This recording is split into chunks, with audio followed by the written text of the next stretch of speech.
Pembacaan dari Injil Suci menurut Matius. Dengarkanlah suatu perumpamaan yang lain. Adalah seorang tuan tanah membuka kebun anggur dan menanam pagar sekelilingnya. Ia menggali lubang tempat memeras anggur dan mendirikan menara jaga di dalam kebun itu. Kemudian ia menyewakan kebun itu kepada penggarap-penggarap, lalu berangkat ke negeri lain.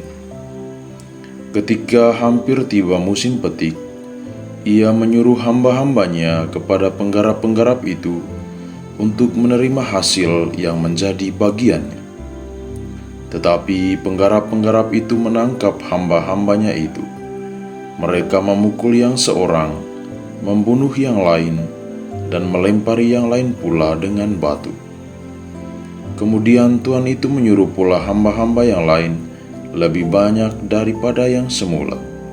Tetapi mereka pun diperlakukan sama seperti kawan-kawan mereka.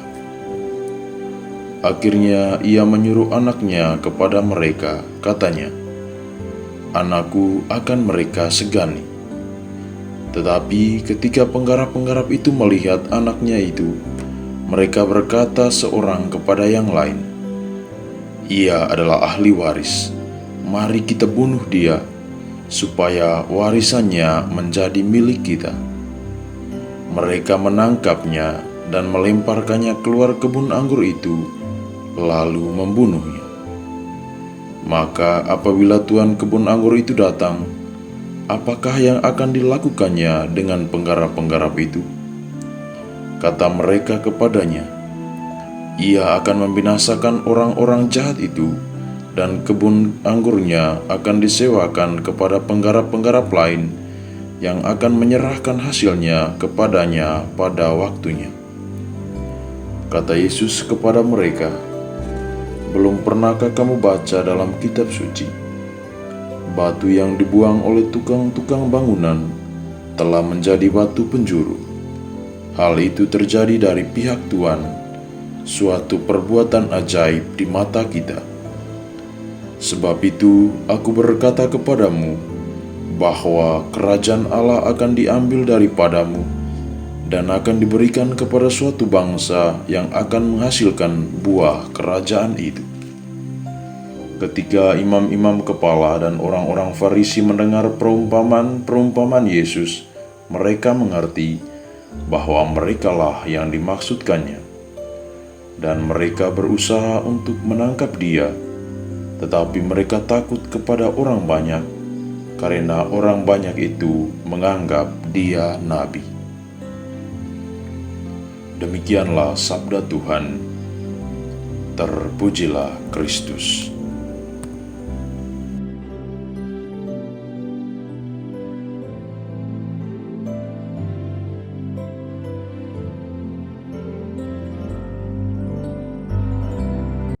Bapak, Ibu, Saudara-saudari, para pendengar Verbum Domini yang terkasih dalam Kristus, jumpa lagi dalam Renungan Harian edisi Jumat 10 Maret 2023. Setelah mendengarkan bacaan Injil yang sangat menarik tadi, kesan saya bahwa Yesus sangat lihai mengkritik orang-orang Yahudi, khususnya para pemuka agama, orang Farisi, dan ahli-ahli kitab, di mana mereka karena baju agama atau karena profesi mereka yang sangat terkemuka, mereka justru menganggap diri bahwa orang-orang yang pasti akan terselamatkan. Tetapi cara hidup mereka justru jauh dari ajaran-ajaran tentang kerajaan Allah. Saudara-saudara para pendengar Verbum Domini yang terkasih, kalau hal ini kita tarik dalam kehidupan kita sehari-hari, mungkin akan menghasilkan sesuatu yang sangat menarik. Bahwa kita juga kadang berperilaku seperti orang-orang yang dikritik Yesus hari ini. Bahwa kadang dengan bermodalkan baju agama atau mengklaim diri para pengikut Kristus, kita lalu sangat yakin bahwa kita akan diselamatkan. Tetapi justru ironis bahwa pola laku atau tingkah laku kita sehari-hari justru jauh dari ajaran Kristus yang tertuang di dalam ajaran gereja. Selain itu, kalau kita mengikuti narasi Yohanes tadi, di mana seorang tuan tanah yang memiliki kebun anggur lalu mempekerjakan orang-orang tertentu di dalamnya, tetapi pada suatu waktu tertentu Ia akan menyuruh orang-orang pilihannya untuk menagih hasil pekerjaan mereka. Nah, ini menjadi satu bukti bahwa Tuan Tanah itu meminta pertanggungjawaban apakah para pekerja itu telah bekerja semaksimal mungkin atau belum.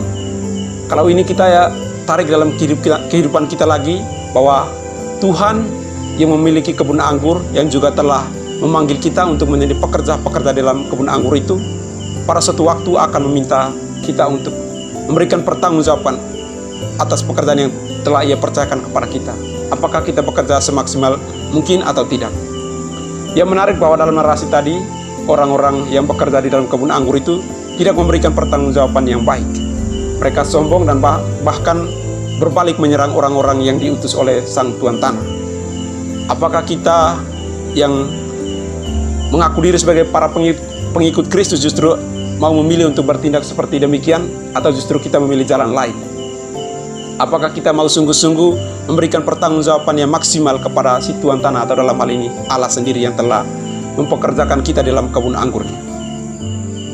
Bapak, Ibu, Saudara-saudari, para pendengar Firman Domini yang terkasih, saya kira kita yang sedang dalam masa puasa, ini adalah satu kesempatan yang sangat berahmat untuk mengevaluasi diri, memberi ruang yang cukup bagi kita untuk bermenung. Apakah sejauh ini kita sudah memberikan pertanggungjawaban yang baik atas tugas-tugas yang telah Tuhan percayakan kepada kita? Kiranya 1-2 serpihan renungan ini membantu kita semua untuk semakin beriman kepada Kristus dan mendekatkan diri kepadanya.